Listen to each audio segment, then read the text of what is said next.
Goes for that again in the air, fielder at deep. রাব্বি একেবারে সরাসরি প্রশ্ন যায়, যেহেতু আপনার ব্যস্ততা, 100 না করার আক্ষেপটা বেশি নাকি 200 রান পেরিয়েও ম্যাচ হারার আক্ষেপটা বেশি? সেকেন্ড ওয়ান, ম্যাচ হারার আক্ষেপটা একটু বেশি।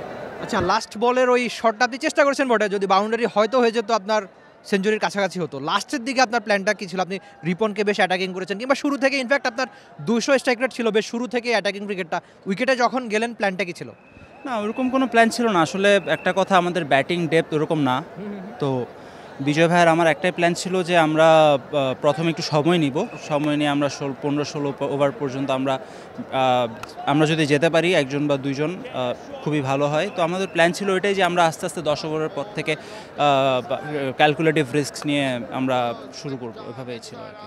ক্রিকেট টিম গেমের জন্য ম্যাচ হারলে আসলে আপনার যে দারুণ একটা ইনিংস খেলেছেন, এটা নিয়ে প্রশ্ন করাটা একটু বিলাসিতা হয়ে যায়। তবে আমি একটু জানতে চাচ্ছি, উইকেটে চারপাশে খেললেন, ভালো রান যাকে বলে তাই করলেন। আপনি যখন উইকেটে গেলেন তখন আপনার প্ল্যান তো ছিল যে বিজয় ভাইয়ের সঙ্গে একটা পার্টনারশিপ করা, কিন্তু ওভারঅল আপনার ইনিংসটা নিয়ে আমি একটু শুনতে চাচ্ছি।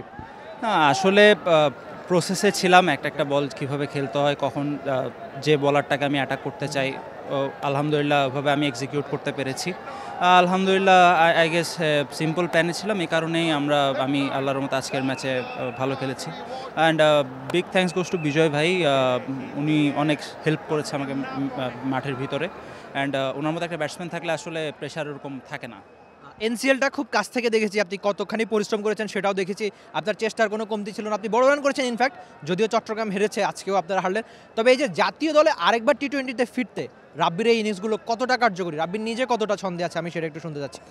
হ্যাঁ, এখনও তো কেবল শুরু, একটা ম্যাচ হয়েছে বিপিএলের, দোয়া করবেন আমি যেন এভাবে খেলে যেতে পারি ইনশাল্লাহ। আর ওসব জিনিস রেজাল্ট ওগুলা নিয়ে আসলে এখন চিন্তা করতে চাই না, কারণ ওগুলা আমার হাতে নাই। আমার হাতে আছে শুধু পারফর্ম করা। আমি ইনশাল্লাহ যদি পারফর্ম করে যেতে পারি, আই থিঙ্ক এটা আমার জন্য প্লাস পয়েন্ট হবে। সো ওইভাবেই চিন্তা করছি।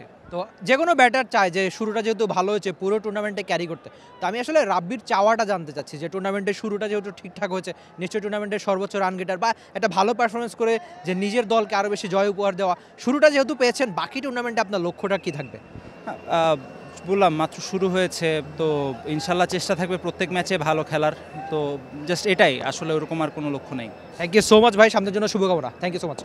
ইয়াসির আলী রাব্বি চৌধুরী ছিলেন টি স্পোর্টসের সঙ্গে, 90 পেরোনো একটা ইনিংস খেলেছেন বটে। এমনকি এনামুল হক বিজয়ের সঙ্গে দারুণ একটা পার্টনারশিপ ছিল তার 140 রানে, যার জন্য তার দল দারুণ একটা সংগ্রহ পেয়েছে বটে। কিন্তু ম্যাচটা হেরেছে রিয়াদ আর ফাইভ আশরাফের দারুণ ব্যাটিংয়ের কল্যাণে। অন্তত নিজে যেমন একটা শুরু দরকার ছিল, সেই কাজটা দারুণভাবে হয়েছে একজন ইয়াসির আলী চৌধুরী রাব্বির। নিশ্চয়ই সামনের দিনগুলোতে বড় রান করতে চাইবেন এই ব্যাটার।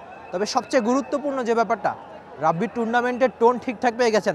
জাতীয় দলে আরেকবার যদি ফিরতে যান তিনি, নিশ্চয়ই বড় রান করতেই চাইবেন। তবে নিজে মুখে না বললেও ব্যাট হাতে বড় রান করতে কে না চায়। Rifat Emil, T sports, Dhaka. Bangladesh premier league 2025, 7টি দলের জমজমাট লড়াইয়ে মাতবে পুরো দেশ। দেখতে চোখ রাখুন টি স্পোর্টস নেটওয়ার্কে।